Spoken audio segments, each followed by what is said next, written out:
Here we got the 102 428 Cobra jets. Got my high-end priming tool, pumping the oil pressure up in the engine before we even start cranking it. A few more things, tune it in, put the distributor in. Probably live tomorrow. Have the, as you can see, the radiator hoses are squished. That's because I have my vacuum tool on the radiator, which you pull a vacuum on the engine and you put the antifreeze and mix it all up in a 5-gallon bucket, and then it sucks it right into the engine, so there's no air trapped in the engine. It's pretty cool. So do a little short video of putting the antifreeze in. Okay, here we got straight antifreeze, nothing special. Putting it in a 5-gallon bucket first. So now I already poured 1 gallon in here, so 2 gallons of straight antifreeze will make 4 gallons total.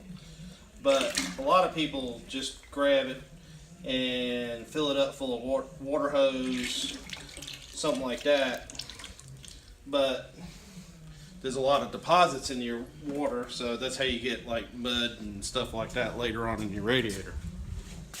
So I have a reverse osmosis water purifier that takes all the elements out of the water. So this is pretty much strict water. There's no minerals, no nothing in it.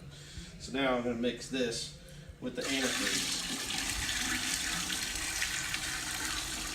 I mean, I'm just going to get it close. This is about 4 gallons of water, so that should be good. I got about 2 gallons left in there.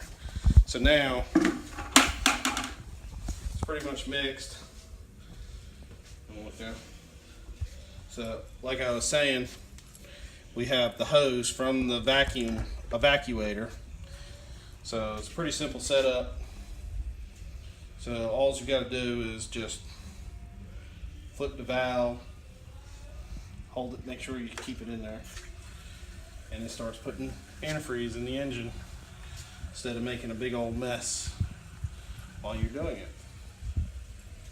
Yeah, you will have to top it off a little bit after you're done, but okay. As you can see, the gauge is moving, antifreeze. Now, you know, if you have the money and you want to do waterless coolant in one, that is some really good stuff. Did it on one car already, but it is $50 a gallon. But it will not rust or deteriorate your gaskets over time.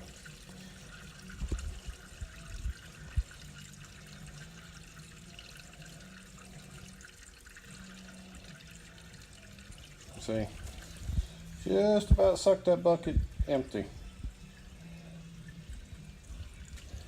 And it's still pulling.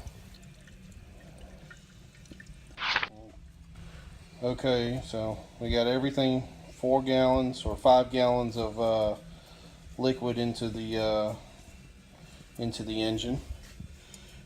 The radiator's about half full to the tank, which that's where it should be.